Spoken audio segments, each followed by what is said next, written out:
Но не исключено, что привычный образ гастарбайтера, способного выполнять в основном низкооплачиваемую работу, скоро изменится. Все больше приезжих задумываются о перспективах и хотят получить больше, чем просто временный заработок. Клиент – это не тот, который пришел с улицы, так называемый залетный, да? А клиент – это человек, который постоянно пользуется вашими услугами. И вот ваша задача – увеличивать число клиентов каждый день. В небольшом зале несколько десятков человек, все приезжие из Киргизии. На сцене Марсель Салахунов, руководитель Центра обучения для мигрантов, который недавно открылся в Москве. Здесь помогают получить профессию и адаптироваться к жизни в России. У нас поступает заявка от работодателей, допустим, крупная строительная компания, да, ну не буду называть, ей необходимо 50 сварщиков, 20 плотников или еще что-то. То есть они готовы сами оплатить весь образовательный процесс, да, потенциального работника, да, и тем самым для наших соотечественников этот учебный процесс является бесплатным. Есть курсы медсестер, массажистов и многих других специальностей. Тем, кто строит более смелые планы на будущее, здесь готовы помочь начать бизнес. Иман Шамшабекулов и Алымбек Улу-Казак уже делают первые шаги. Молодые люди запустили производство бутилированной питьевой воды.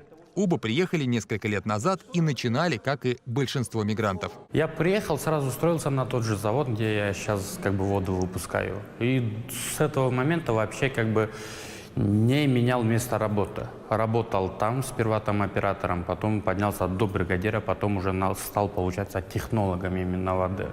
Отучился и там остался, но параллельно я занимался саморазвитием. Брат Имана, Алымбек, наоборот, успел сменить несколько профессий. Сейчас, кстати, молодые люди продолжают работать параллельно с развитием своего бизнеса. Один на заводе, второй официантом. При этом один знает 4 иностранных языка, второй 3. Их упорству можно позавидовать, как и работоспособности. А изучение рынка с самого низа дает дополнительные плюсы. Ну, я вообще про воду ничего не знаю. И про продажи тоже ничего не знаю. Ну, просто со временем все это приходит, мы изучаем каждые моменты, каждые ниши, изучаем работу других компаний и приносим какие-то мысли в свою фирму. По словам братьев, сейчас все заработанное они вкладывают в проект, а свободное время превращают в новые знания.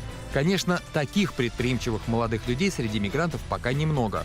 Безусловно, можно спорить о том, мешают ли приезжие найти работу или открыть свое дело. Но пока одни рассуждают и жалуются на проблемы, другие делают.